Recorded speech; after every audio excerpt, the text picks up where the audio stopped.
captured one day, placed on a table while I heard them say, in the mind of this terrorist we will enter today. We'll see why on us they all seem to pray. Hurry and open them up, please don't delay. Time is running out and we need to save our life our way. Hurry and open them up, please don't delay. They asked me no questions, they gave me no words to say. They opened me up as I began to pray. They cut my skull open while on that table I laid. I hope that soon enough to them the truth will be portrayed. My heartbeat slowed down and my vision began to fade. Before I fell out, I heard them say, how can this be? This I can never explain. We've made this man suffer so much unnecessary pain. The truth has come out and this I've never thought, that righteousness is all that Islam has ever taught. I see here that it says innocent people, Muslims, must never kill. Even in time of war you must keep to this prophetic deal. Don't cut down trees, bulldoze homes, and the women and children you must definitely leave alone. You must be good to kith and kin. You must enjoin the good and forbid evil and sin. Love for your neighbor what you will love for yourself. And at the end of the year to the poor give some of your wealth. Living righteously is all that Muslims have striven to do. While listening to the media has caused me to become such a fool. They've caused me to believe something that's far from true, that these innocent Muslims wanted to kill me and you. But upon entering the mind of the so-called terrorists, we found what was really true, that Islam and Muslims have love for both me and you.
Terus diburu Densus 88, sejumlah teroris akhirnya menyerahkan diri.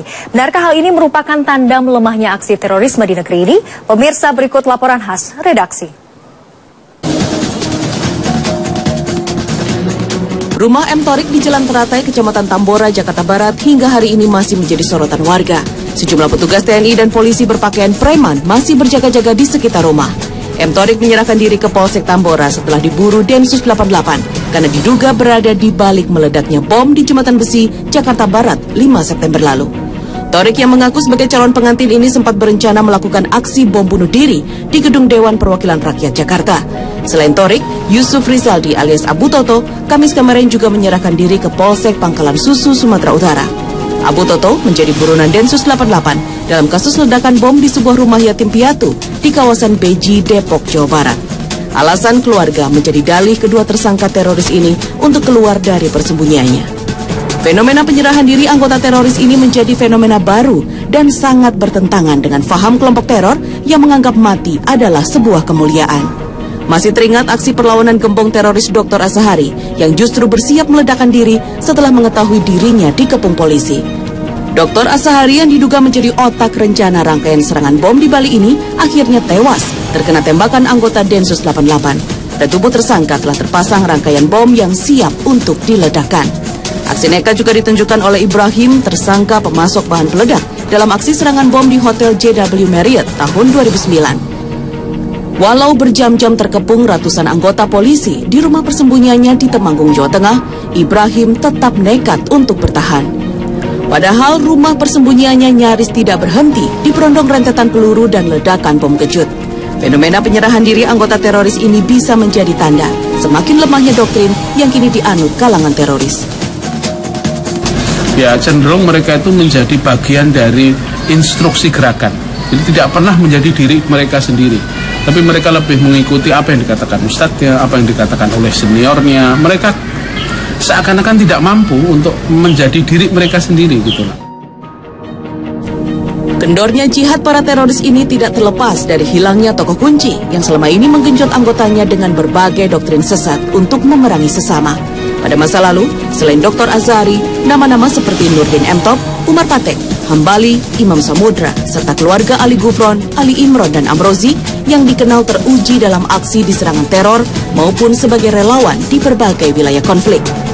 Melemahnya daya juang anggota teroris ini harus dimanfaatkan pemerintah untuk lebih memperbaiki pola perang terhadap terorisme dan menggantikan operasi bersenjata dengan pendekatan kemanusiaan serta merangkul kembali anak-anak bangsa yang sempat disesatkan oleh ajaran terorisme.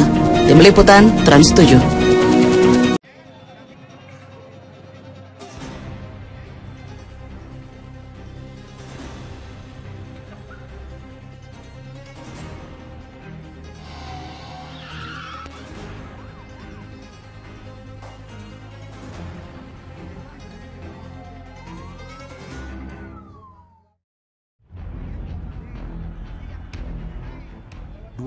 Mei 2017, dua ledakan bom bunuh diri terjadi di Terminal Kampung Melayu, Jakarta Timur.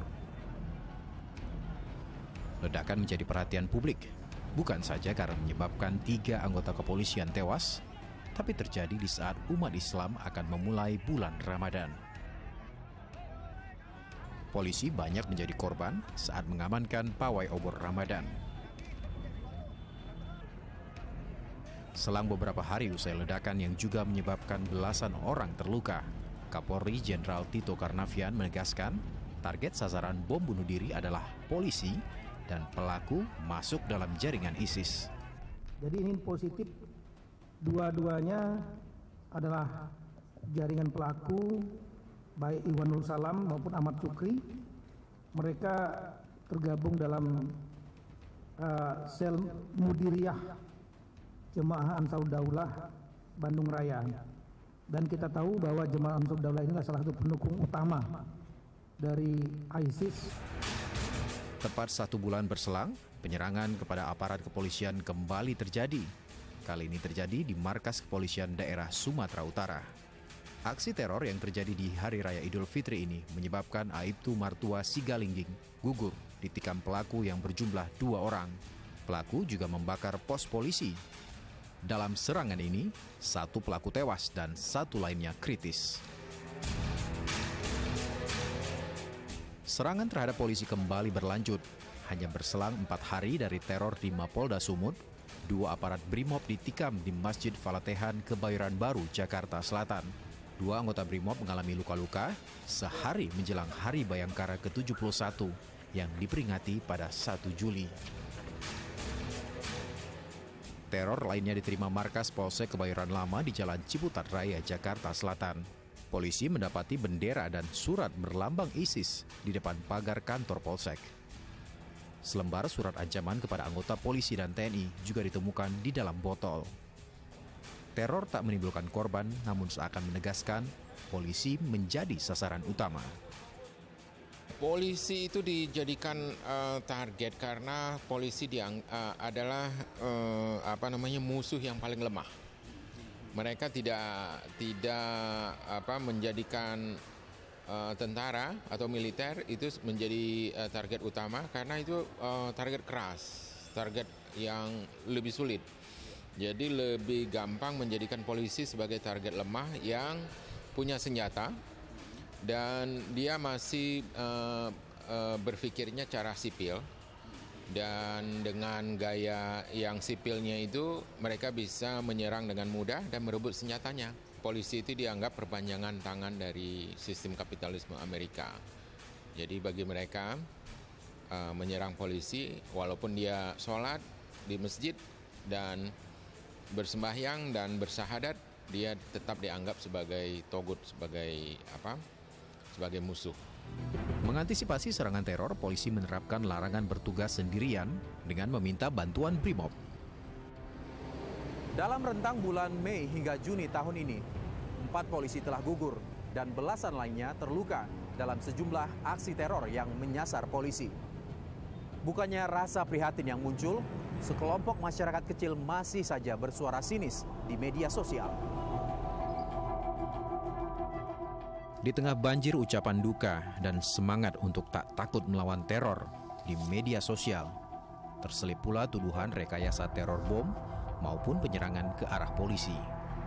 Beberapa pengguna media sosial harus mempertanggungjawabkan apa yang telah mereka unggah ke dunia maya.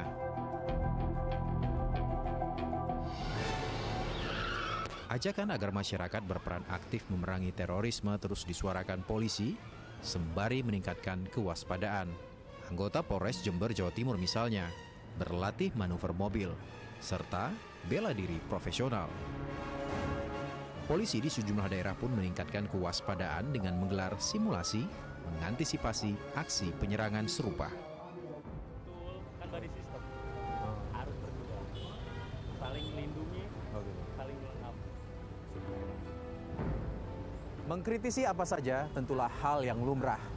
Namun bila sudah mengabaikan nalar dan rasa kemanusiaan, tentulah sangat mengkhawatirkan. Mari terus mendukung, jangan pernah putus. Bersama polisi melawan terorisme. Demikian Barometer pekan ini. Sampai jumpa. Salam SCTV. Plötzlich fuhr hier ein weißer, nicht gekennzeichneter LKW an uns vorbei und nahm Fahrt auf langsam und raste dann in die Menge.